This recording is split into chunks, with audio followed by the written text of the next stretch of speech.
Mga idol, gagawa tayo mga charon. Sarap to. Pinakulo ko lang sa tubig, tapos linagyan ko lang ng asin at bechin mga idol. Yan. Tapos mga idol, habang pinapakulo ko kanina, naglilinis ako sa bakuran mga idol. Maglinis mga idol. Masilong dito idol, presko. Tayo natin matuto mga idol. Pwede sana mga idol pag-ipanood nyo na rin para makatulong kayo sa views ko mga idol. Gumawa pala ako ng kalang na malaking bato mga idol. Ito tagal na to mga idol, ilang taon na to. Hindi madaling masira mga idol. Tapos nagkakawi ako mga idol para makatipid kasi mahal lang mga idol, gas. Wala nang mura mga idol.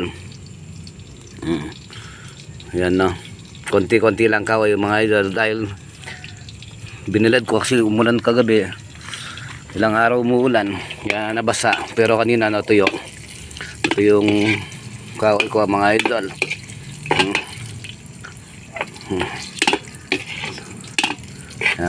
Sarap to mga idol, subukan nyo.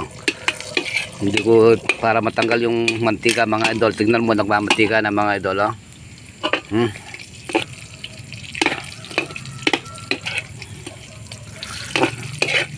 Halu-haluin lang ng ganyan mga idol para magpantay-pantay yung pagkaluto.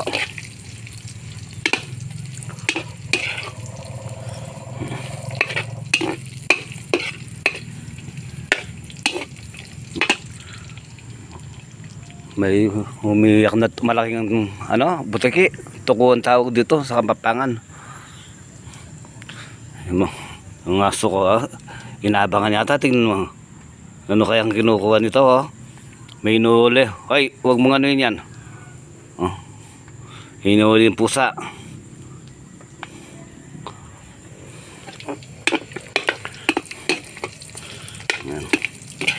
Idol, masarap to mga idol. Yummy, makakatakam.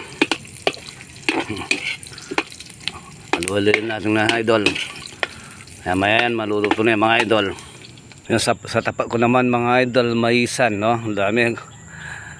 Malapit na mamunga, na mamulaklak na ang bango nito mga idol pag madaling araw. Ay pag ganyan, yan bango.